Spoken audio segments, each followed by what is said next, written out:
somewhat yellow, right? It's not that I have donuts, but it's just kind of ambiance here in Houston, Texas. So we are good to see it, Sarah, and we are about to start. Again, live from Texas, from Houston, Texas. Good to see you, Dan. Those who want to come out to Texas, come on out. We're going to have a nice Shabbaton this week at the Beit Rambam. And then we'll have a little concert on Sunday at Tower of Chesed. And then we will have, all Sunday morning, a presentation at the Nativ Center. So if you want to fly out to Houston, I will be here. And now for today, we're going to go on in our topic of the book of Genesis, part 3. Okay, so let's jump in here.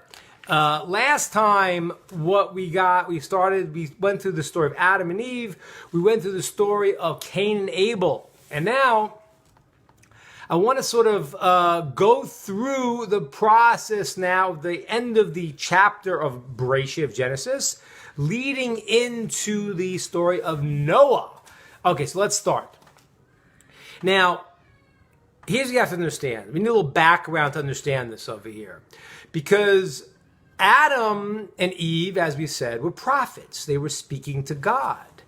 And so therefore, it's a little bit hard to understand the process that the world went through in its massive change. Because if you look through archaeological finds, you'll realize that the ancient world were barbaric. They were sacrificing children. They were doing terrible things. The Torah tells us of that. So how do we go from a world where we have Adam and Eve, prophets speaking to God, leading to where the world ended up for thousands of years? Okay, good to see you, Rick. Welcome. So we're going to try to understand that. Now, after Adam and Eve had eaten the tree of knowledge of good and evil, the sages tell us that Adam actually separated from Eve. They separated for a number of years. Oh, good to see you.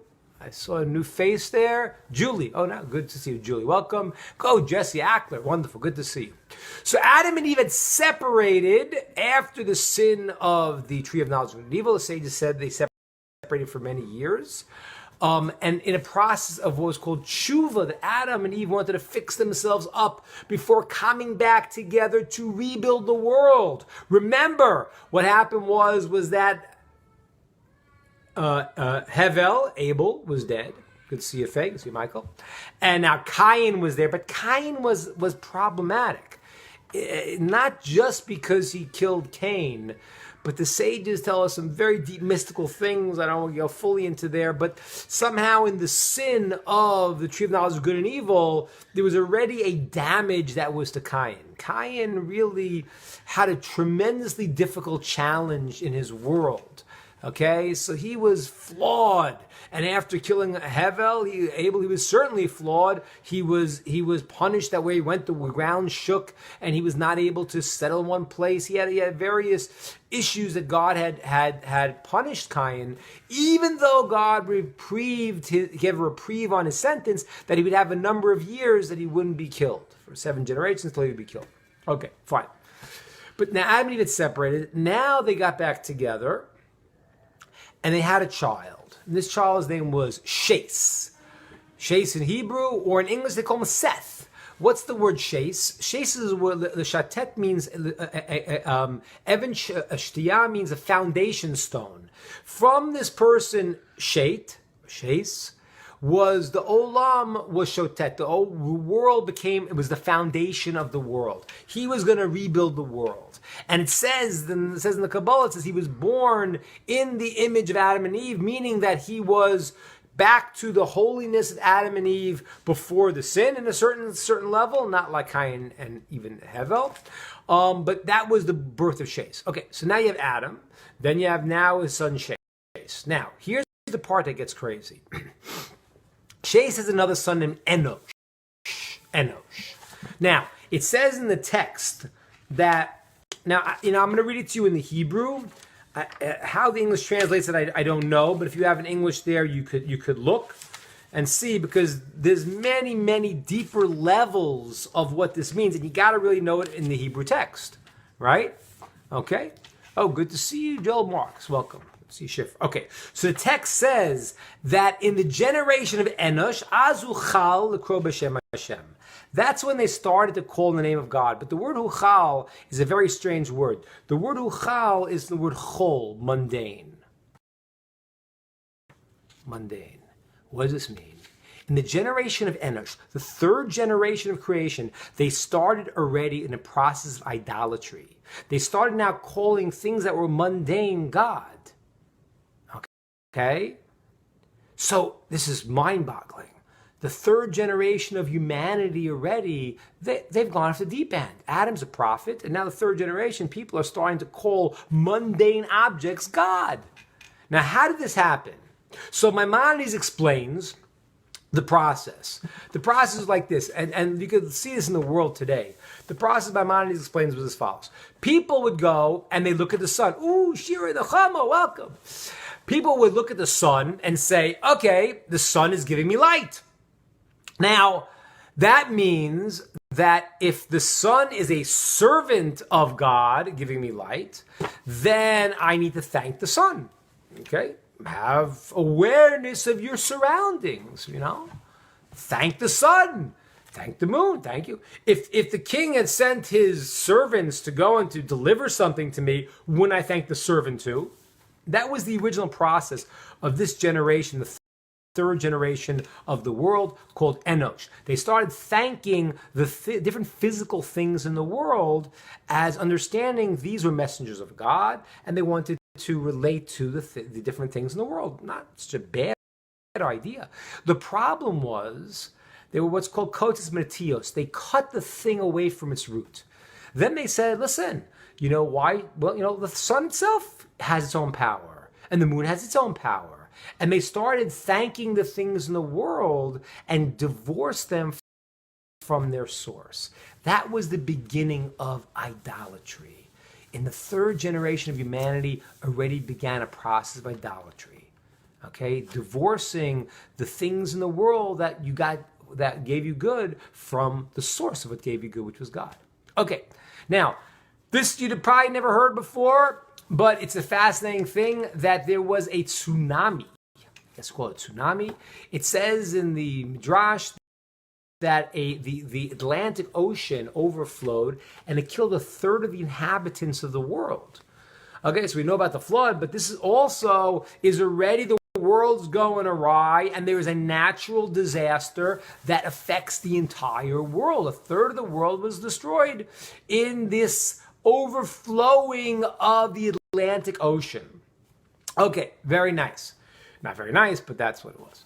Okay, now the world continues, and we have a few other generations. And I want to just explain to you this, because this is in a more global sense. We have to understand how the world worked, okay? Because I want to just be clear on something here.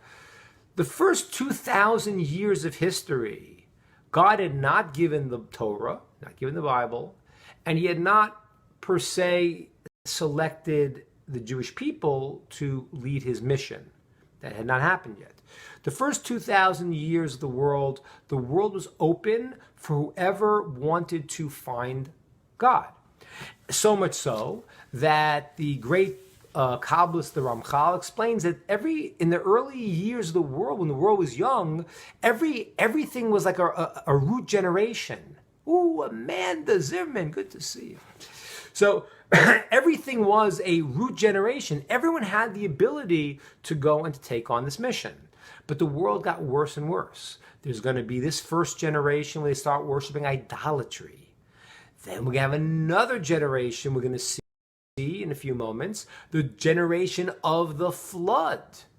And that's already, we know that was illicit relations. The second of the cardinal sins, they transgress illicit relations.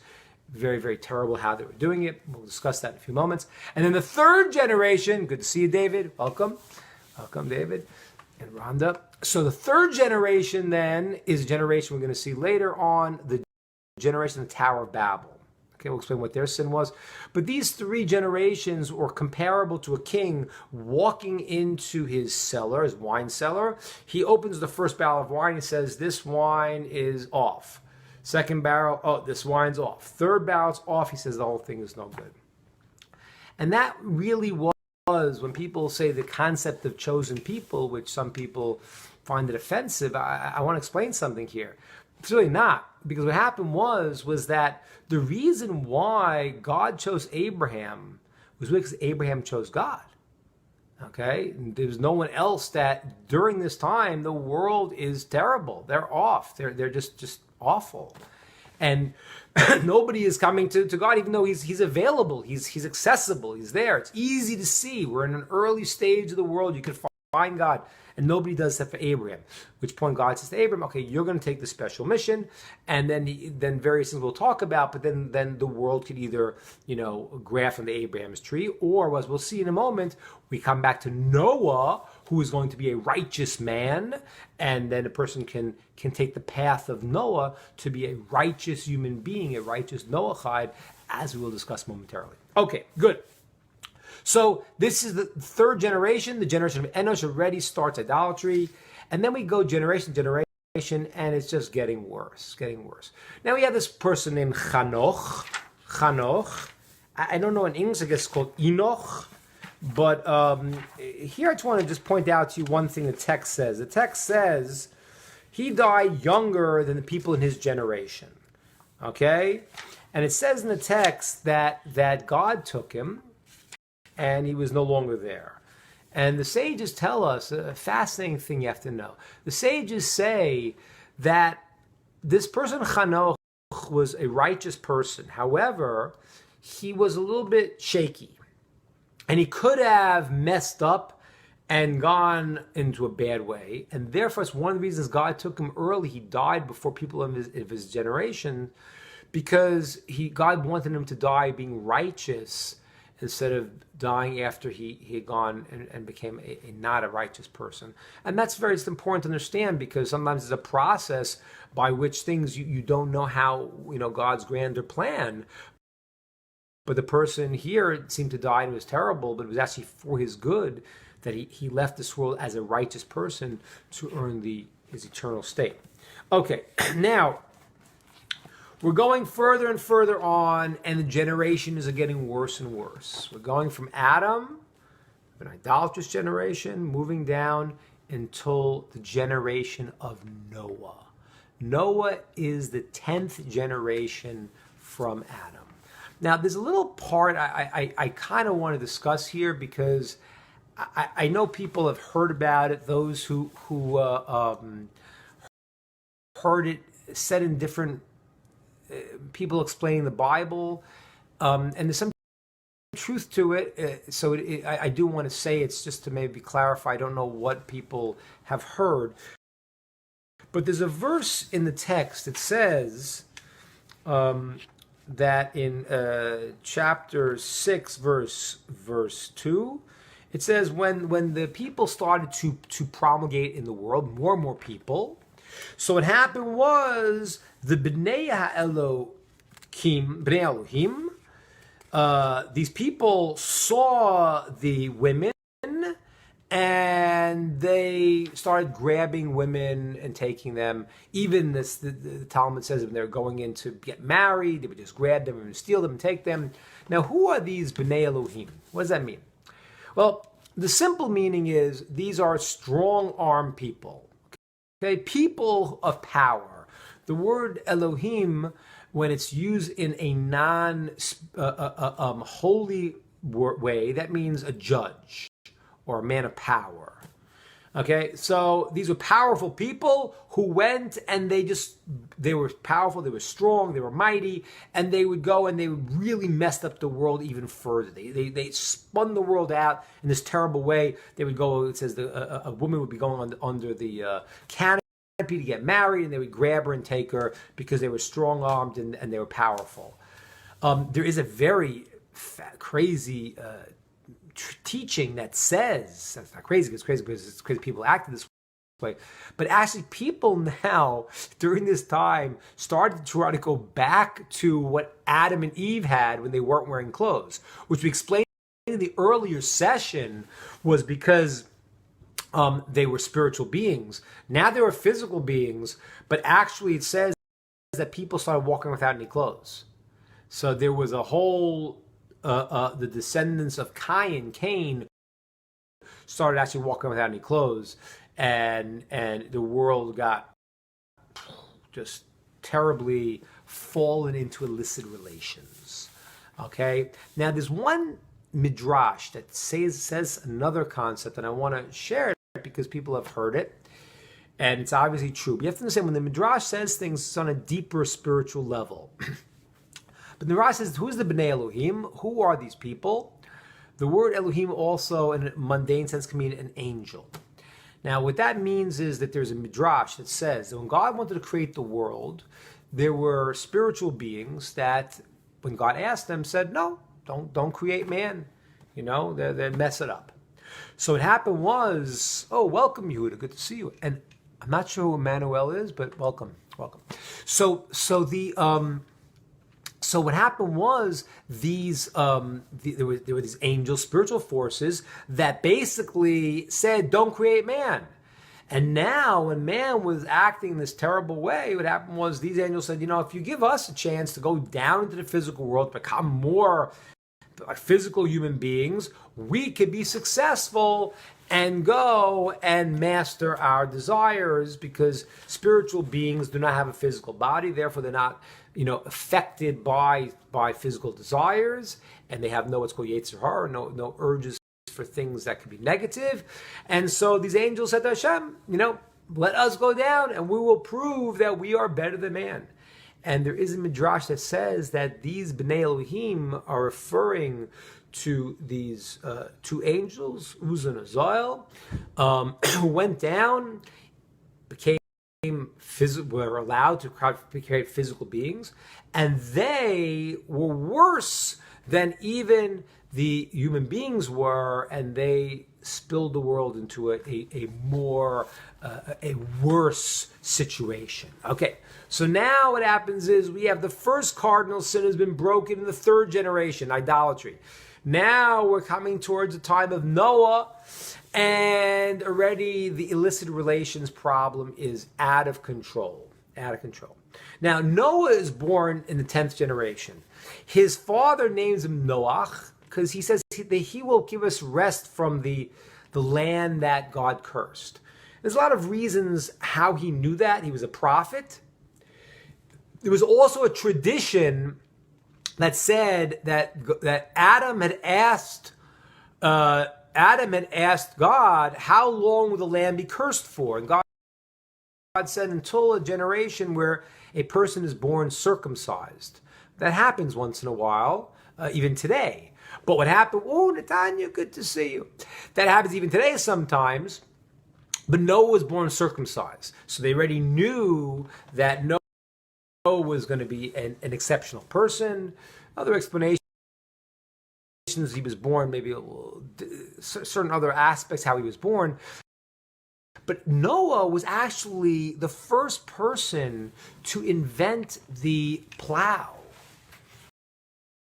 Noah, and this is like a interesting thing to understand.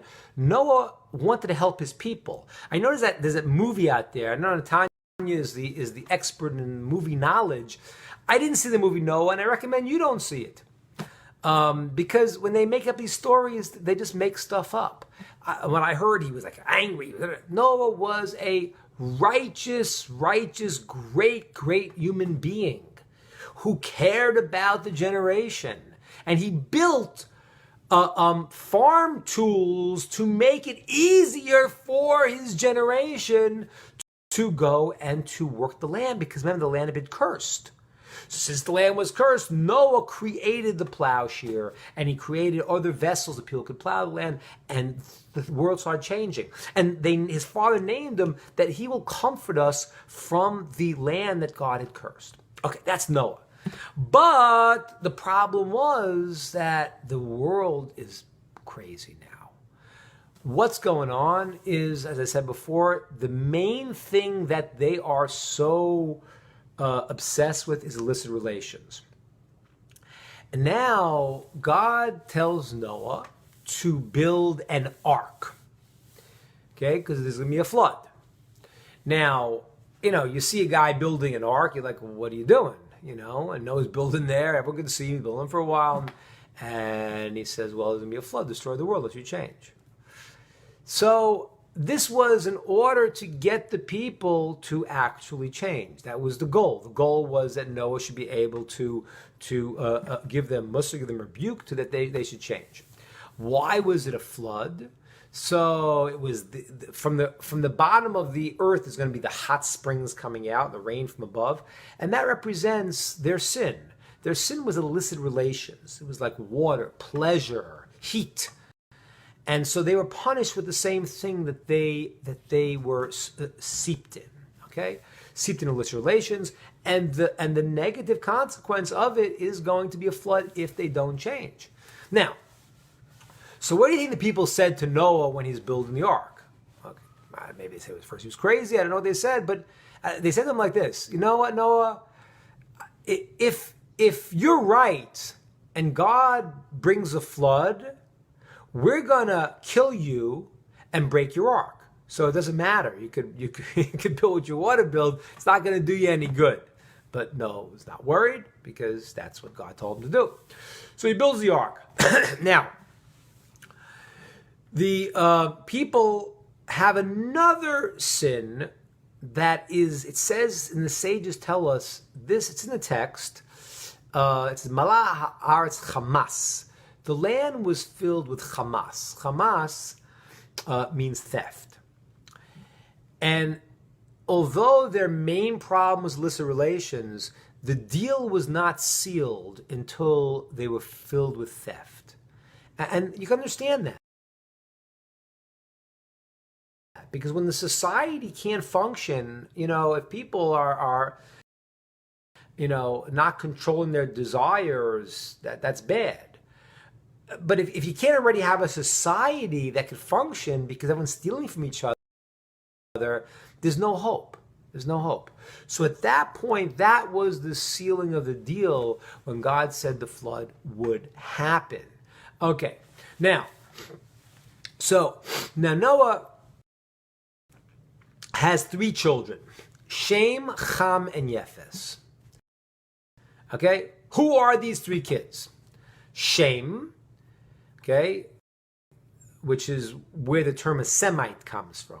Okay, that for example, the Jewish people come from Shem, and therefore that's what the term Semite. There are other nations from Shem also. I mean, many other nations from Shem, but that was one Shem. Yefet, probably best known of his descendants is Greece. Okay, is many descendants too. Okay, the third one is called Cham. Okay, now I want to give you a little bit of an understanding of this interaction of the 3 sons. Okay, so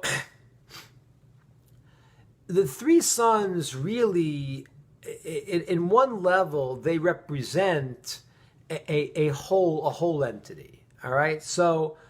And we'll go by the wordings of their names. We'll take the word of their name and take the word and explain what the word means, and you'll understand the deeper philosophical connotation of what they each represented. Every one of the 3 sons had unique qualities, and it's going to expand to 70 nations. 70 nations is going to be the 70 root nations of all the world. They come out from these 3 sons of Noah. Okay? The word Cham means heat. That's what it means, heat. So a human being needs drive, needs desire. He needs that. He needs that power to motivate himself, to be, have desire, to have ambition, heat. Yefet And I mentioned Yefet, the second of the sons, the most famous of his descendants is called Greece. The word Yefet means Yafeh, means beautiful. And that's why in Jewish law you're actually allowed to write a Torah in the Greek language. Greek language is considered one of the three holy languages. It's a beautiful language. The three holy languages being Aramaic, Greek, and then of course Hebrew. So Greece had a power of beauty, and that was in the son called Yefet, aesthetic beauty appreciation. The word shame, which it says Semite, is also the word for a shame is the name. A name is called a shame. And a name represents, in deeper thinking, represents the idea of a purpose. When I name something, I want to give its essence, what it is. So imagine you have a band. Okay, you have a band. You need the heat, you need the rhythm section, you need the melody, you need the beauty, and then you need the words, the lyrics, let's say, to give the purpose to it.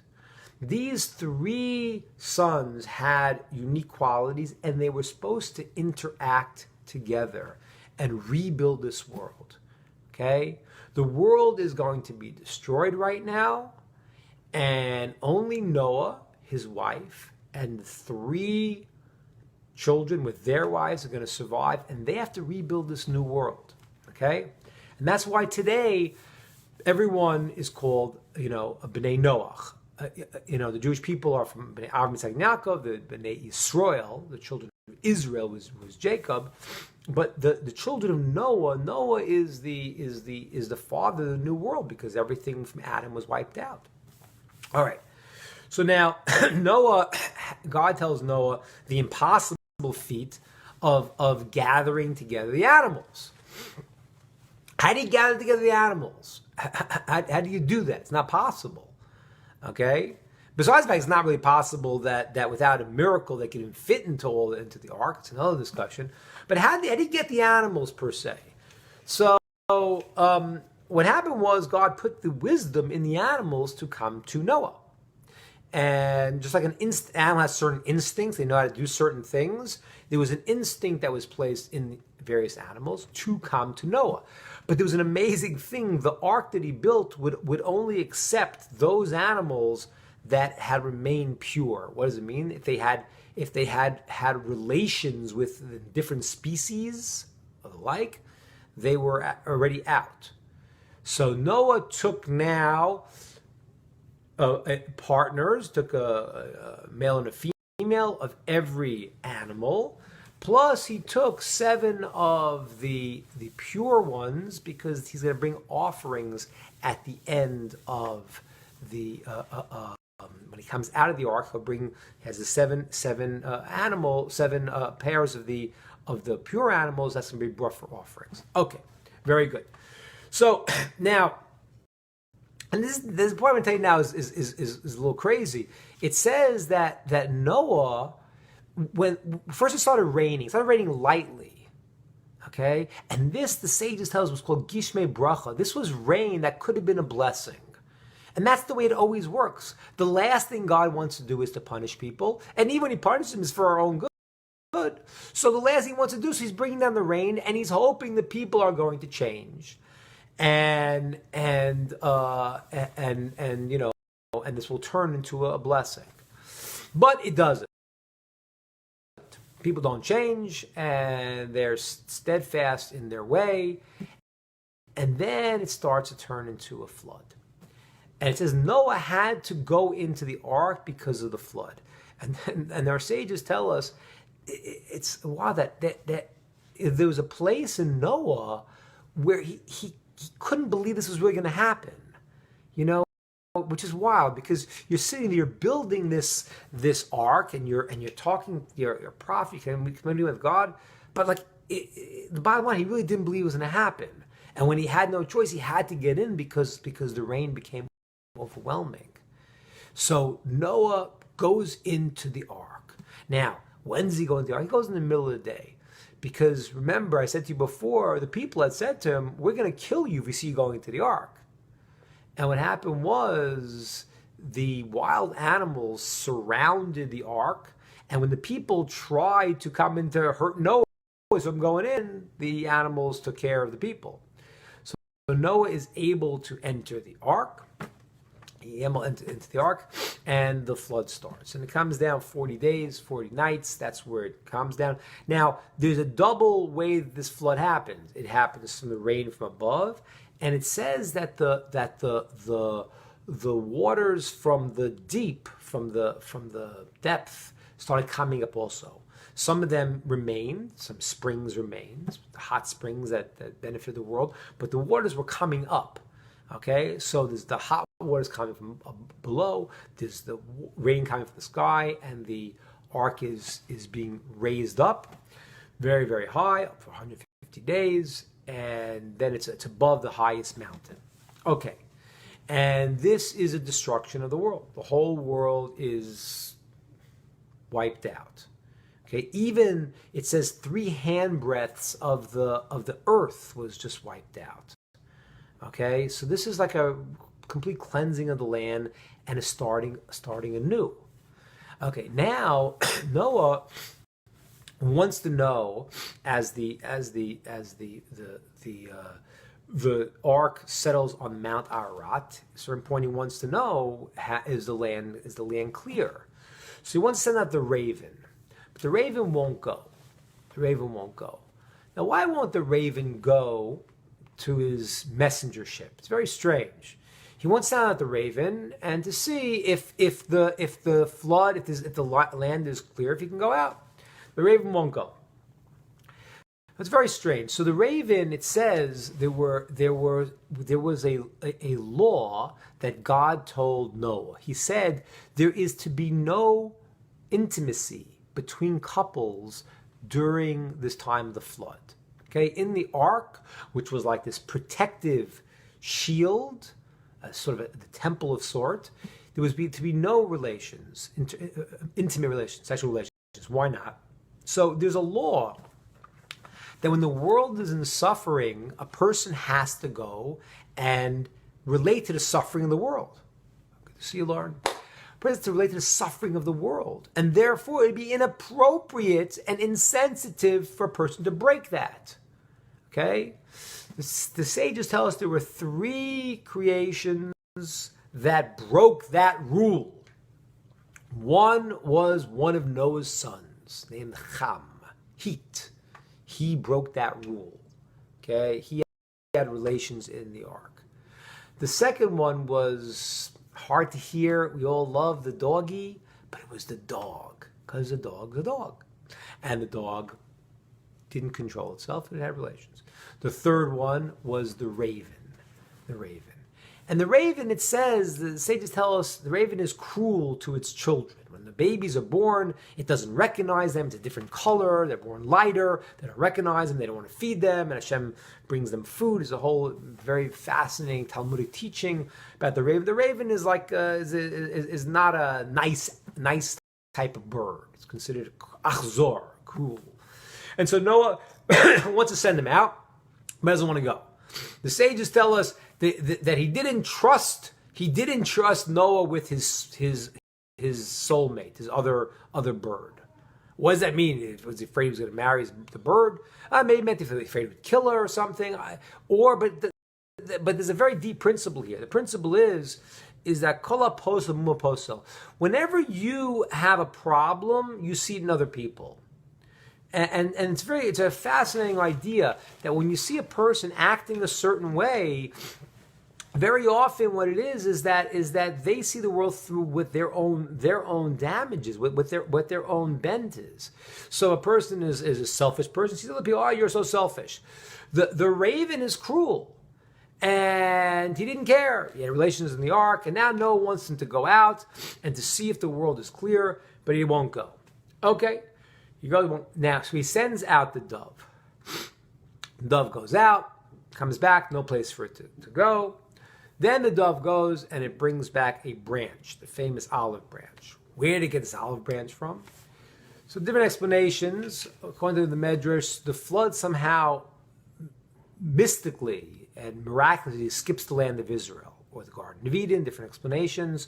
what it was, but he's able to get a branch. Everything else was destroyed, but there's one place, the Garden of Eden or the land of Israel, that somehow does not get damaged. He brings back the olive branch. Now, bring back the olive branch showed what? Showed that, okay, the trees are there, but he has no place. He can't settle, so he's not ready you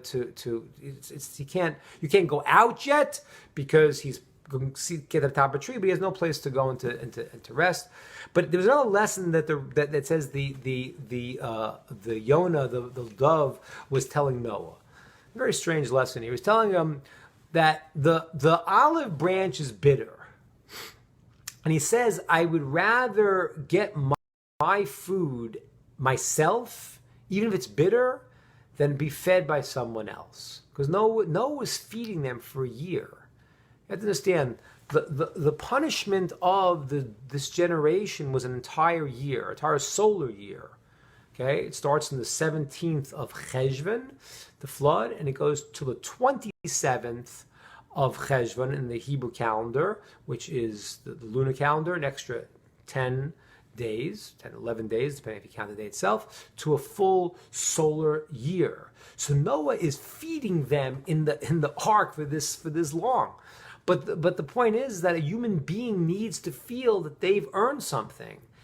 And now the dove wants to be free. So now Noah takes the dove in, and then he sends him out 7 days later, and the dove does not come back, and Noah realizes that he's able to go and take off the covering for the ark and eventually go out. Okay, so now Noah wants to come out, but Noah wants a sign, because what happened was that the whole world was destroyed. And God tells Noah, okay, beforehand, you were not able to be together, husband and wife, in the ark. Now, you have to repopulate the world. But Noah wants a sign, because how do I know that this is not going to happen again? So that is the famous sign of the rainbow. Now, let me just explain something here a second. Some of these things are very hard to understand how exactly these things worked. The rainbow is a natural phenomenon. How did it go different? How do you not have a rainbow, now you do have a rainbow? So I want to explain to you one idea of how the rainbow is created, okay? Why that was a sign. So there is a teaching that says, and this is very strange, but teaching that says that before the flood, the world, the temperature of the world was always temperate. It was beautiful. It only rained in a very distant period of time, and it poured, and that is all the world needed for a long time. Okay? Now, I saw there's a great commentator named the Malbim. The Malbim says something that is fantastic. The Malbim says that the axis of the earth was actually changed in the flood. Now, I did some research on it, and you see if the world's axis was straight, the temperature would actually be temperate. The tilt in the axis, I think it's 23 degrees, whatever it is, the tilt in the axis causes the hot and the cold and the variations. And therefore what? Therefore, according to the explanation of the Malbim, before the flood, the Earth's axis was straight and the weather was temperate, and you did not therefore have a rainbow. You know why? Because for the rainbow, what happens you have to have is the sun, and you have to have a certain amount of mist in the air that the sunlight can hit it. But if it's always either sunny, or when it rains, it's completely cloudy and there is no a veil, so to speak, that the sun could hit through, it won't create a rainbow.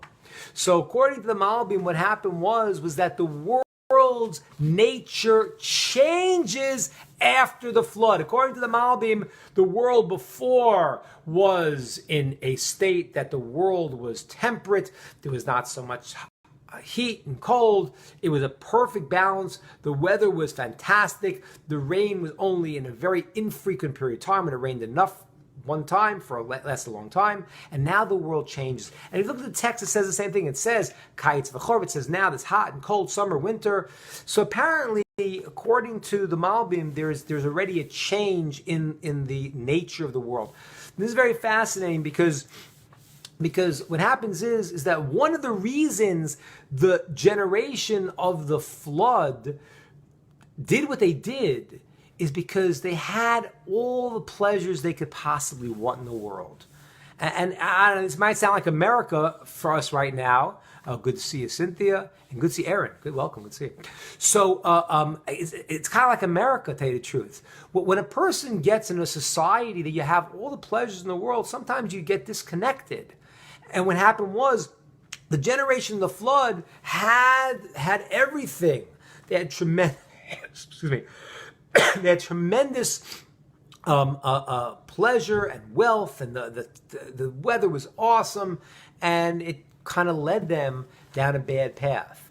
And now the world was changing. The sign now that God will not create the flood anymore is going to be the rainbow. It's not going to be this perfect weather with only the storm coming down.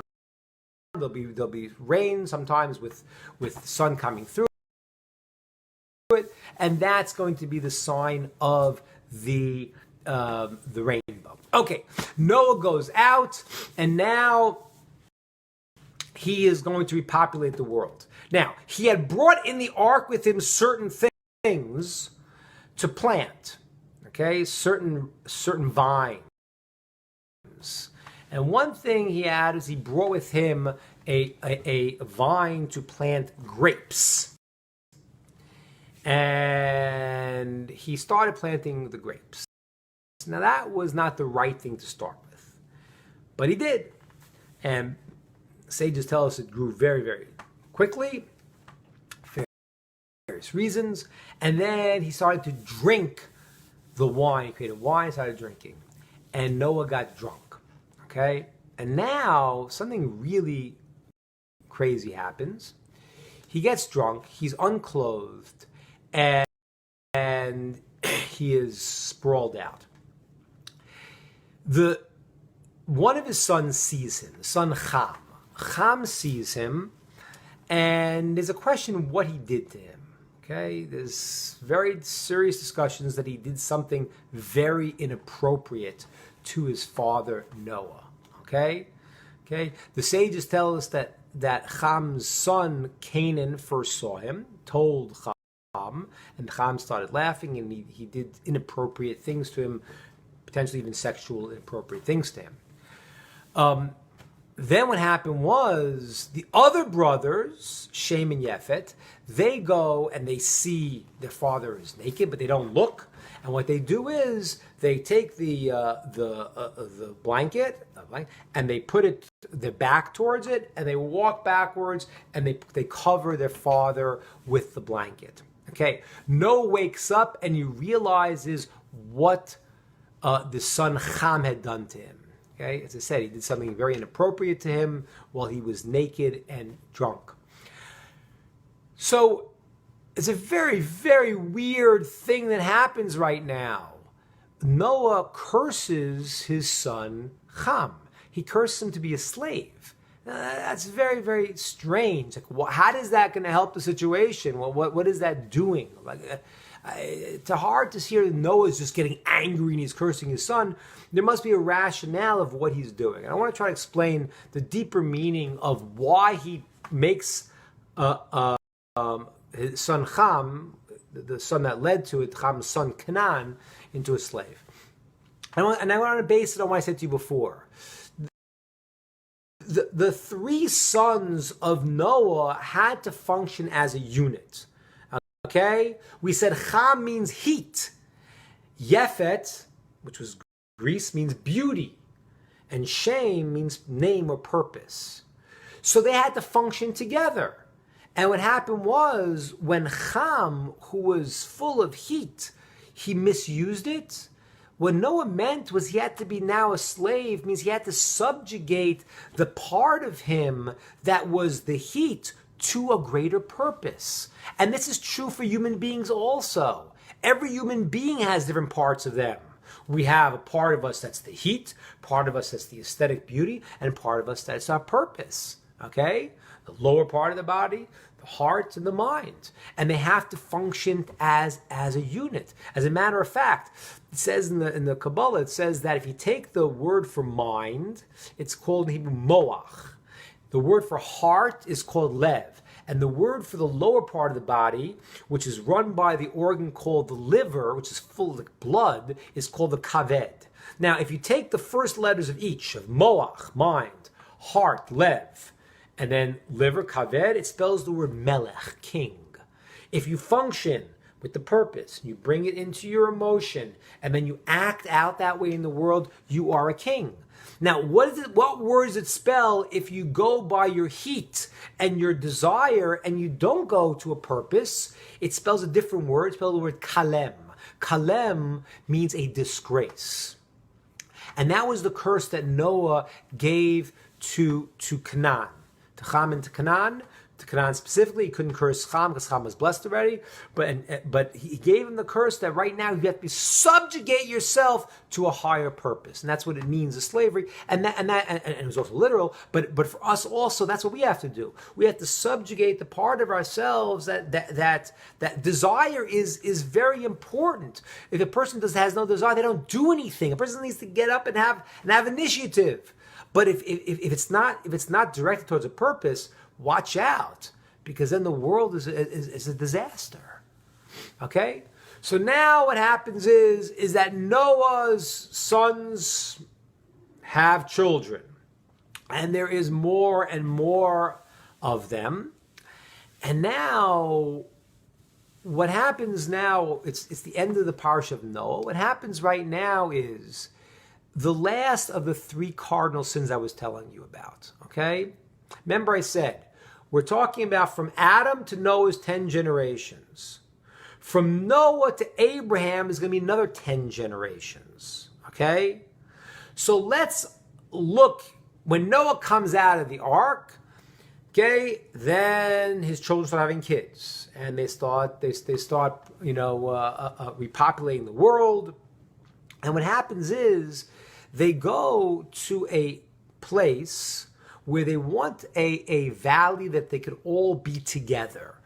What's this valley? It's called Shinar or Babylon. Babylon. Bavel. This is today's modern day Iraq. And they go to this place where called today's Iraq, but it's Bavel. And in Bavel, yeah, I have a question from Dan here. Can I confirm your understanding of the flood being global or local? The flood is global. There is an exception that the Midrash says that the land of Israel and the Garden of Eden, wherever that is, because we don't know that that's hidden from us, did not get it. So it is global. It is global. But there was a miraculous exception that was to the land of Israel and to the Garden of Eden, which we don't know where the Garden of Eden is per se. That's completely hidden from us today, also. But yes, so the flood is the whole world, the whole world. That exception is a miraculous exception. How that works, I don't know. I just want to point out to you. I mean, the story of the flood. Even though I explained how the animals got to Noah, the story of the flood itself, there's many miracles there. He built an ark. No matter how big it shouldn't have been able to hold all those people. That was also miraculous. There's many miracles that happen in the process of this cataclysmic event that was world altering. So yes, the flood is a world altering event. And as I said, even according to the Malbim, he even says that the axis of the world changes here. So that means that there is a giant, and it's not just the Malbim who is a great mystical commentary, but not only him, it's based on a Midrash. The Midrash says that the way the world functioned before the flood and the flood were completely different. Okay? Life expectancy changes, the world changes, so it's a global event, even though I did say that there was a miraculous exception for the land of Israel. Fine. All right. Any other questions about the flood? Because I'm gonna roll this in now to the story of the Tower of Babel, which is a fascinating story, and we'll try to take a few more minutes and cover that. So, if any more questions about the flood, please send it in, and I will take a look at it. Okay. So they get to this this valley called Babel, and now they have a leader. The king's name is Nimrod. Nimrod is not a good name, and people need to understand it, because if you don't translate the Bible from Hebrew properly, you get the wrong ideas. The word Nimrod is let us rebel. He wanted to rebel the world against God. Okay? In the translation, it says he was a Gibor Chayil Lifnei Hashem. He was a mighty warrior before God. But that's the translation. The Hebrew means he was a warrior against God. Okay? So Nimrod is doing what the people were doing at those days, claiming he himself is a god. And he is leading the people right now, and they are now in a process of building a tower. Now, what's so great about building a tower? Like what do they think that's going to do? What's this tower? So there's a lot of levels to this. There's one level that says, and again, I don't know if this is their science or this is something deeper, which I will explain in a second. There's one explanation that they said, okay, the world, there's a flood every a certain amount of years. The heavens can't hold it. We need to build supports. So they're trying to avoid another flood. But they're not stupid. So what are they really thinking they're doing? So it says in the Midrash, they were trying to build a giant tower up to the sky, as the verse says. And their goal was that they were going to, at the end, put an idol on top of the tower with a sword in its hand facing up to the sky. Now, that seems absurd. What's that going to do? You're not going to fight a war against God by building a tower and putting an idol with a sword. It doesn't do anything. So I'm trying to explain something. And if you look at the wording of the text, it's fascinating. It says that they said, we're going to make for ourselves a name. They wanted to go to this place Babylon and build themselves a name. The mystical commentaries explain that what it means by the name is that they actually knew mystical Kabbalistic powers, and they knew the names of the different spiritual forces that God put in charge of things in the world, and they could actually affect the world through their spiritual powers. Okay? Let me explain this a second. This is very deep, and I'll try to understand this. There are two systems in the world. There's what's called the Marechsa Kedusha, the system of holiness, and that goes all the way up. That's where God creates the world, and he creates a step-down system. There are spiritual forces along the way, and there is a process that how God, in a step-down system, relates to the physical world. Okay, he doesn't need helpers, but he created spiritual laws and rules along the way. So there are angels, spiritual forces, and there are names for those things. There are names of God, that how he affects different aspects of our world, and that is the system of how the world's built. However, there's another system that's called the Marechas Tumah, the system of impurity, and that system is like a monkey paralleling a human being. That system is a system of impurity, and it doesn't go all the way up because it's created based on concealment.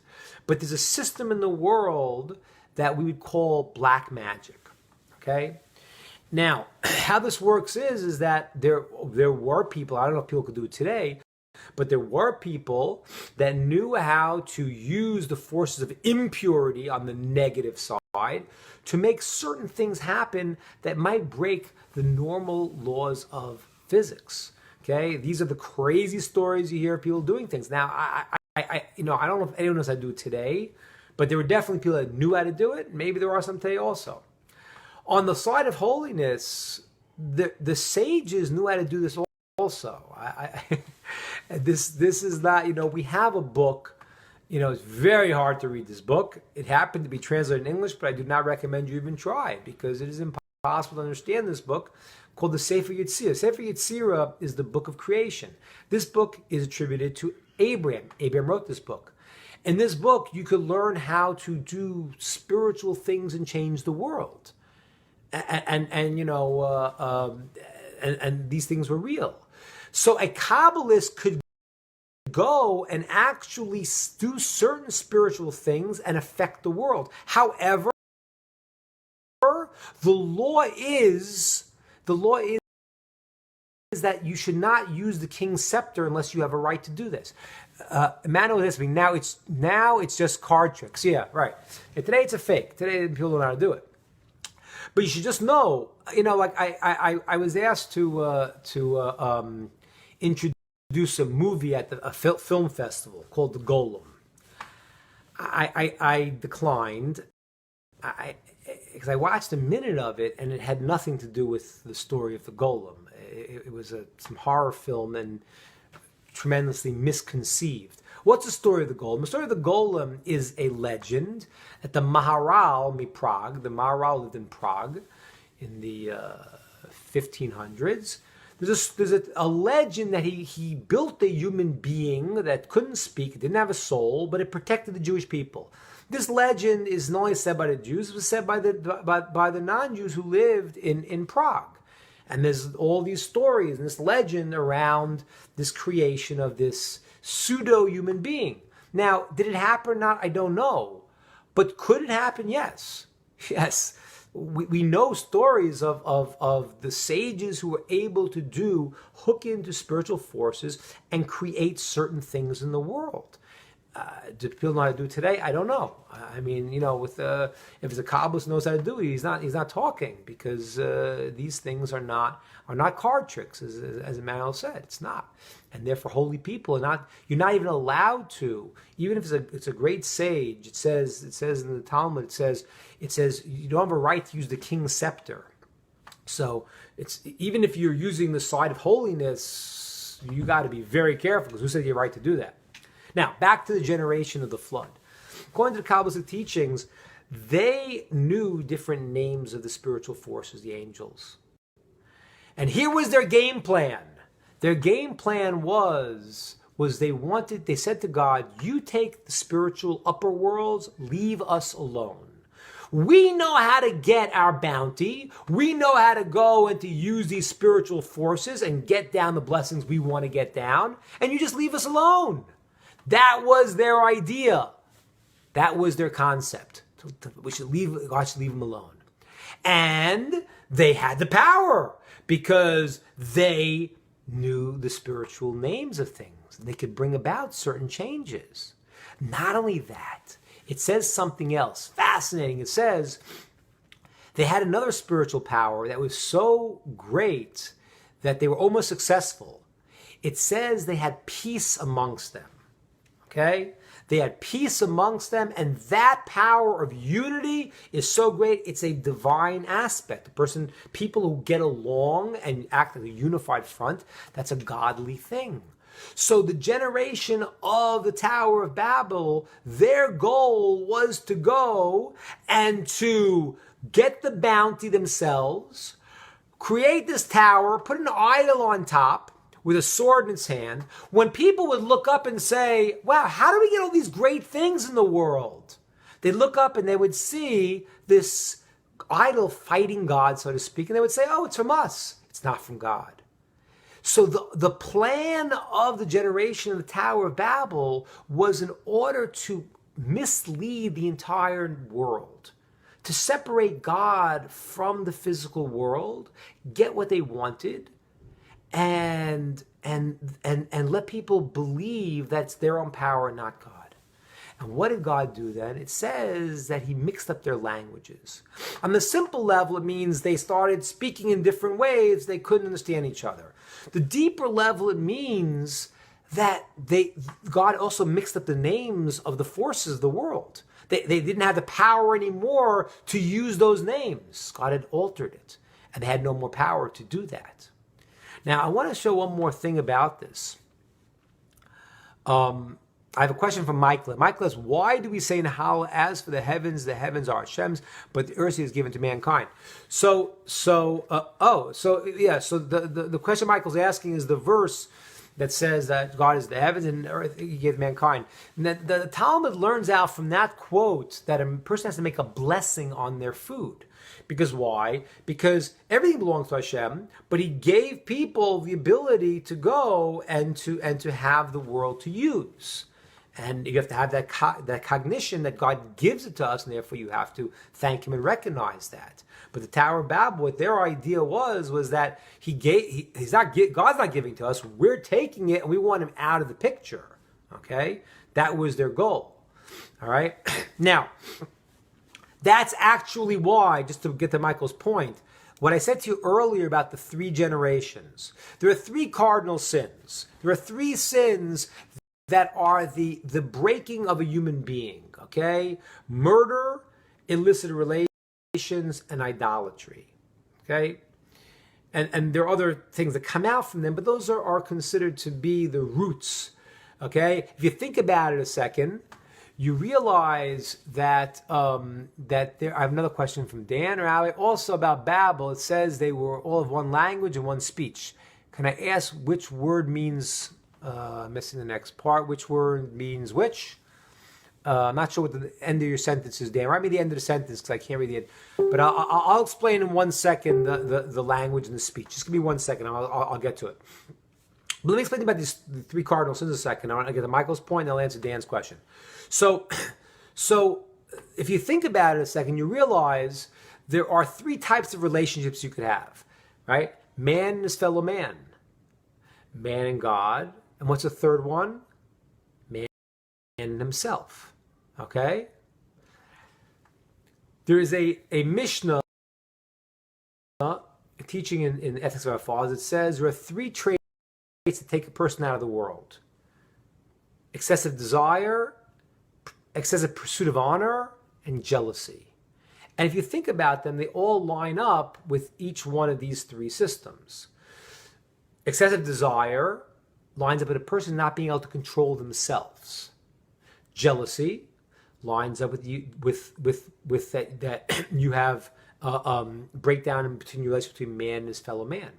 Honor, okay, excessive honor is breakdown in the relationship between man and God because you want the honor instead of giving it to God. Those are the 3 cardinal sins. Man not controlling himself is illicit relations. Man breakdown between man and his fellow man is murder.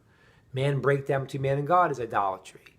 These are the 3 roots of everything, okay? So I said to you before that in the 3rd generation of Enosh, they already committed idolatry. In the generation of the flood, it was illicit relations. In this generation, it's murder. In the generation of Tower of Babel, why is it murder? They got along so well. Because what's murder? Murder means you take the soul and pull it out of the body. They wanted God, who is the soul of the world, so to speak, to leave and just leave us as a physical, hollow, empty thing. That's why it's tantamount to murder. I have another question here. Emmanuel, is this the era of Babel where human beings became apes? Yes, that's correct. Okay. I forgot we ought to make a blessing when we see one. Yeah, but today if we see apes pretty commonly, so you don't have to do that. But yes, that is correct. That was, the idea of it's de-evolution, which is that they were acting like apes, and there is a midrash that says that some of them were reverted. They lost their divine aspect. Very, very good. Very good, Emmanuel. All right, good. So now, let's get back to this one point. I'll try to get Dan's question and Michael's in this here. I want to tell you something fascinating. It's amazing. So when God mixed up their languages, it says before, as Dan asked, there was safa echad. There were one language. Okay, safa is a language, one language, and there was Hebrew. Okay, they spoke the holy language. Now, let's look at language a second. Okay, there is an incredible saying. It's one of my favorite poetic phrases. It's in Aramaic. It says, "Lishna kul de liba. It means the tongue is the pen of the heart. Okay? Right? Right, Faye? The tongue is the pen of the heart. Watch what happens. Every nation has a language that really represents the way they approach the world, right? Look at the French. Very, very flowy, right? That's the French. Okay? That's their heart. What the Germans, very boxed. Okay? English, I don't know. I it's our language that I speak and you speak. If you're listening to this recording, but English is strange in one way because English is actually a neuter language. I don't know. It's maybe the Americans speak a little different than the British, but the British have an ability maybe to distance because it's instead of he's and she's. The language represents an expression of what is in the heart. Now, I want to explain to you what it means God mixed up their language. So on one level, he changed, on the Kabbalist level, he changed the names of these entities. They couldn't summon them anymore. But he also broke their peace. He broke their shalom. He broke their peace amongst them. How did he do that? And you have to understand this. When good people connect together, there's true unity. When bad people connect together, there's not real unity. It's just they have a common enemy. But in the end, that falls apart, right? Communism doesn't work. It's never worked. Because whenever someone says, oh, I want communism, the guy in charge, he really goes and he becomes, the dictator himself. So what happens is that their unity of the generation of the Tower of Babel was not true unity. It seemed like unity. But when God mixed up their languages, he divided their hearts, I believe, according to the vision that was already there. Meaning they were not connected. I see the world this way, this is now my language. You see the world that way, and this is now your language. And they couldn't understand each other. Now, simply put, it happened, quickly, but even, you could see how things, in this case, it seems to be happening quickly, but you can see how things could evolve like that. That's how languages evolve. People start to get together and they function a certain way with a certain mindset and develop a certain language. The people were no longer able to be united because their hearts were never really together. And watch how beautiful this is. The Hebrew word for heart is called levav. Lev or levav. Levav, heart, is the backwards of the word Bavel, Babylon. Okay? You take the word heart and you flip it backwards and it spells the word Babylon, Bavel, which means to mix up. The people's language became all mixed up, okay, because their hearts were really not united. William, I don't know Spanish. I don't know. I don't know. I don't know well enough. And I think it's a good question. I was in Spain for a while. A lot of different dialects in Spain. And I'm sure that in South America there's also different dialects. There was a certain in Spain. There was I don't know. There was a certain way that people spoke that in the different cities had different qualities. But I want you to understand something based on this. I want to just be clear. Every nation has its quality. Every nation has its aspect.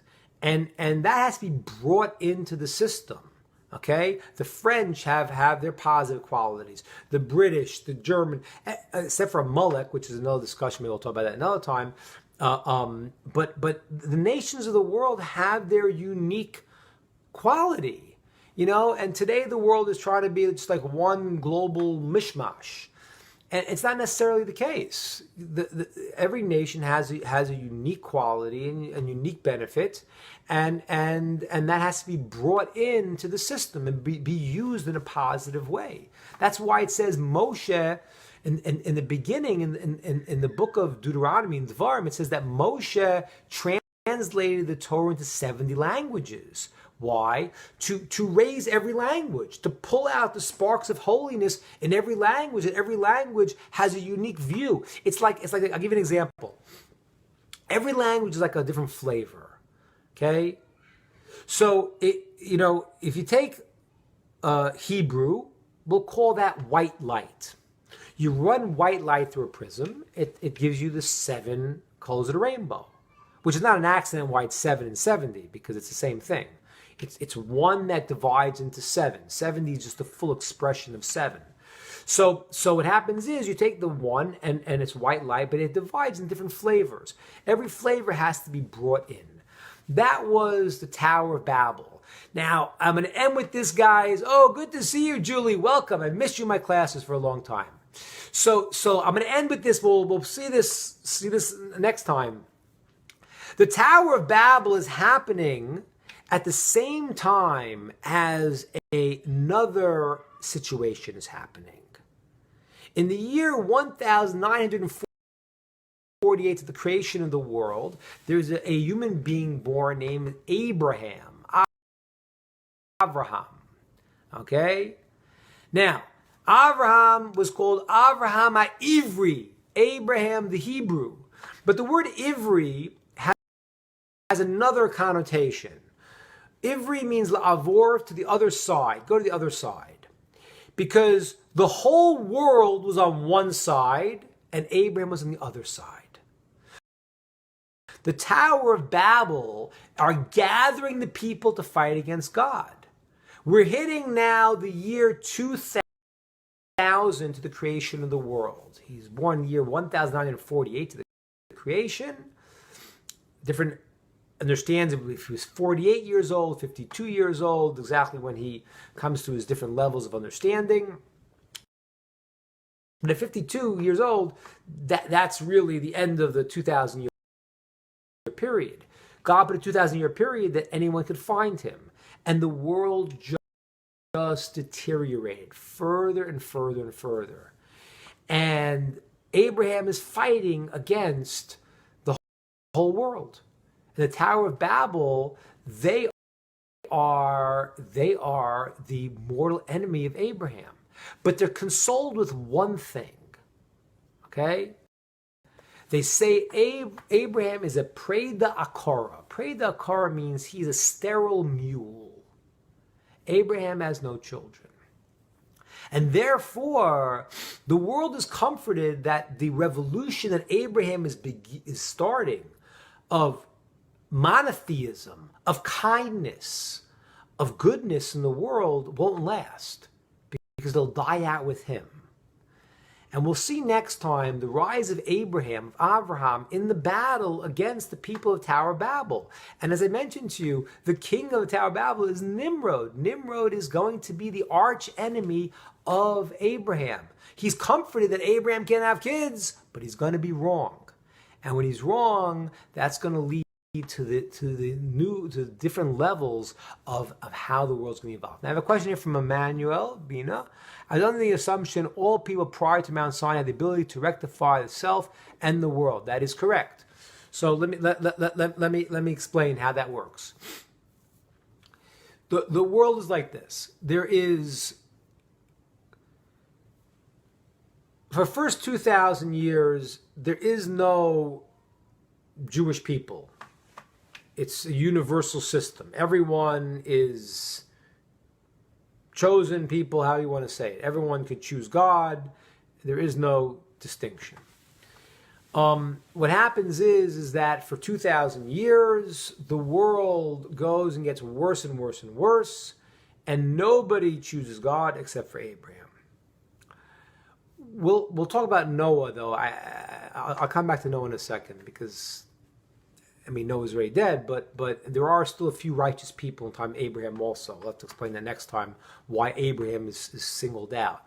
Because Noah's children, Shem and his grandchildren, Aver, and there were still other people that were still righteous, but they were a small group of people that were not sort of sharing this with other people. They were in their own little group.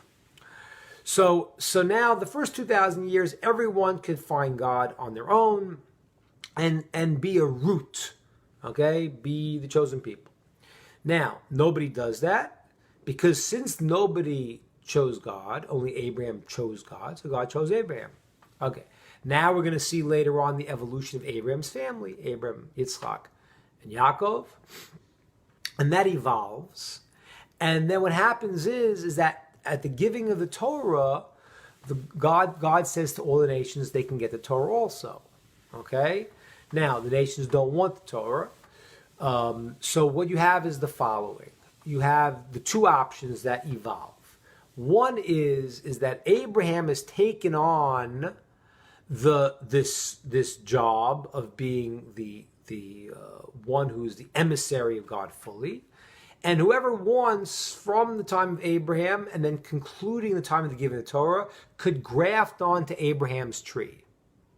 Okay? That's called conversion. Or, alternatively, they can keep the laws that God commanded Noah, which were actually commanded to Adam before, but it's called Noah because Noah was new beginning. And the Talmud says that a non-Jew that keeps the 7 laws of Noah is like the high priest of Israel.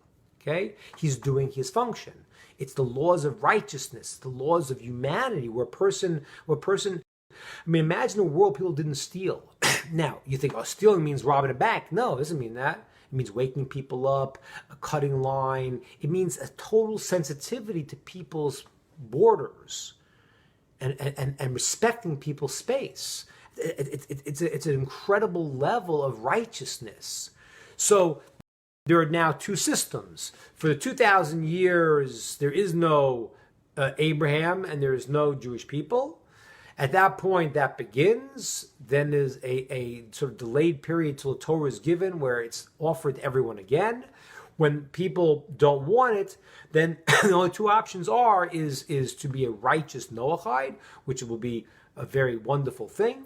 A person who is not a descendant of Abraham, Isaac, and Jacob can be a righteous Noahide, and the Talmud says he's like the high priest of Israel. Or if he feels that he wants to do the 24/7 responsibilities, then he can graft onto Abraham's tree. Okay. All right, very good, everybody. Any other questions? We got another minute or two. We'll take questions. But we covered a lot today. We went through the entire parsha of Noah.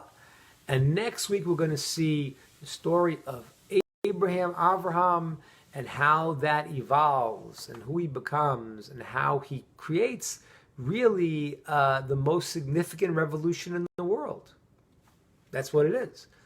The world today, and that's one of the reasons we're talking about what we're talking about, is the world today is vastly monotheistic. And there are people who have different calculations, but if you talk to a person, almost every thinking human being, if you talk to them and you really pull out in them, they really believe in one God. They may have some calculations they understood, but people, it's a natural understanding of modern man to realize there's one creator who's in charge of everything. And that was not the world. That was not the world. In the time of the Romans saw the Jews pray and said, who are you praying to? They're saying, to our God. They said, we can't see him. I said, that's right. I said, how many gods do you have? I said, we have one. They started laughing. We have one God? We have tons of gods. And you're praying to God you can't even see? This was ancient man.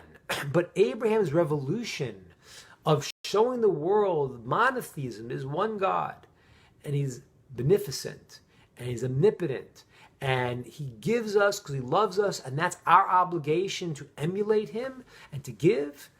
That revolution really is the revolution that changed the entire world from the point of Abraham to the very end. It's going to go to the end.